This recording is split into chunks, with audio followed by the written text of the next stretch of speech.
2020 की United states department of agriculture की report के मुताबिक इंडिया दुनिया का चौथा सबसे बड़ा बीफ का एक्सपोर्टर था। क्या ये बात सुनने में आपको थोड़ी अजीब लगी कि आखिर जिस देश में गाय को भगवान बराबर, माँ बराबर माना जाता है और जिस देश में गाय की पूजा करी जाती है और जिस देश में कुछ समय पहले बीफ बैन तक लागू कर दिया गया था, आखिर इस देश में, ऐसे देश में इस हद तक बीफ एक्सपोर्ट कैसे हो सकता है? कोई बात नहीं, हम आज बीफ एक्सपोर्ट और बीफ बैन के बारे में थोड़ा विस्तार में बात करेंगे। अगर वो हत्या हुई तो जुर्माना अलग। 2014 के जनरल इलेक्शंस के टाइम पे प्राइम मिनिस्टर नरेंद्र मोदी ने कांग्रेस पार्टी पर गौ हत्या के विकास को बढ़ावा देने का आरोप लगाया था। गौ हत्या एक ऐसा कार्य है जो हिंदुओं द्वारा बहुत बड़ा पाप माना जाता है। इसी के चलते चलते 2015 तक हमारे देश में 28 में से 20 राज्यों में बीफ बैन लागू कर दिया गया था। परंतु दूसरी ही तरफ बीफ बैन हुए 7 साल हो गए हैं, मगर अपेडा की रिपोर्ट के मुताबिक 2014 से लेकर 2019 तक हमारे देश में बीफ एक्सपोर्ट थोड़ा ही कम हुआ है। यहाँ तक कि 2015 से लेकर 2020 तक हमारे देश में बीफ का कंजम्पशन बल्कि बढ़ा ही है। तो आखिर हमारे देश में बीफ बैन असफल क्यों हुआ है? इसका जवाब जानने के लिए सबसे पहले हम ये समझेंगे कि आखिर बीफ क्या होता है। बीफ किसी भी गाय या फिर किसी भी भैंस का चमड़ा होता है और हमारे देश में गौ हत्या पे बैन लगाया गया है, परंतु भैंसों की हत्या पे बैन नहीं लगाया गया है। और ज़रा याद कीजिए, पिछली बार कब ऐसा था कि आपको किसी सड़क पे एक गाय नहीं पर एक भैंस दिखी हो? हाँ दोस्तों, हमारे देश में 99% भैंसों का बीफ के उद्योग में कत्ल किया जाता है। नेशनल डेयरी डेवलपमेंट बोर्ड की रिपोर्ट के मुताबिक 2019-20 में इंडिया में गायों और भैंसों की संख्या 30 करोड़ से भी अधिक थी, जो इंडिया को दुनिया का सबसे बड़ा गायों और भैंसों की पॉपुलेशन का होस्ट बनाता है। तो क्या आपने कभी ये सोचा है कि आखिर एक देश में इतने गाय भैंस कैसे हो सकते हैं? आप शायद मुझे बोलेंगे एवोल्यूशन के कारण। नहीं, इसका जवाब है दूध। अगर हमारा देश दुनिया का चौथा सबसे बड़ा बीफ का एक्सपोर्टर है, तो उसके साथ साथ हमारा देश दुनिया का सबसे बड़ा दूध का उत्पादक भी है।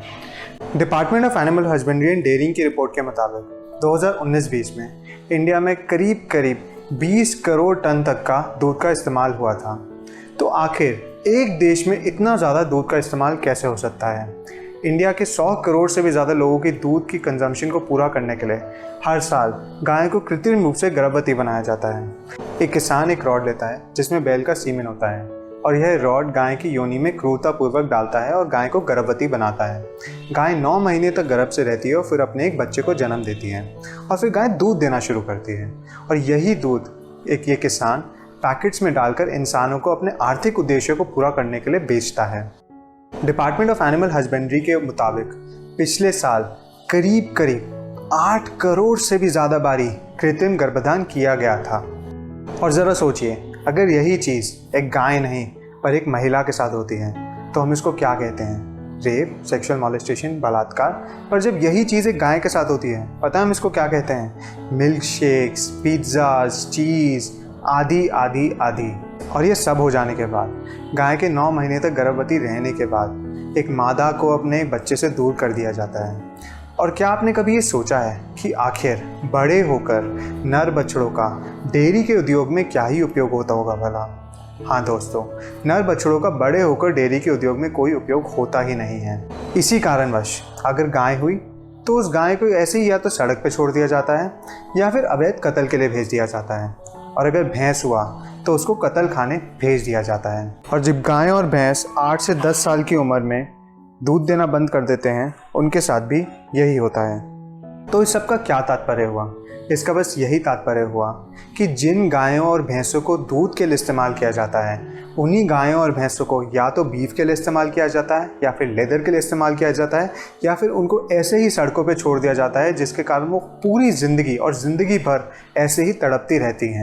और ये सिर्फ मैं नहीं कह रहा, ये डॉक्टर वर्गीस कुरियन, जिन्होंने हमारे देश में मिल्क रेवोल्यूशन की शुरुआत करी थी, उन्होंने यही चीज़ अपनी ऑटोबायोग्राफी में लिखी है। कृपया करके दूध से आने वाली चीज़ें और बीफ का इस्तेमाल ना करें और जानवरों के खिलाफ होने वाली इस लड़ाई में मेरा साथ दें।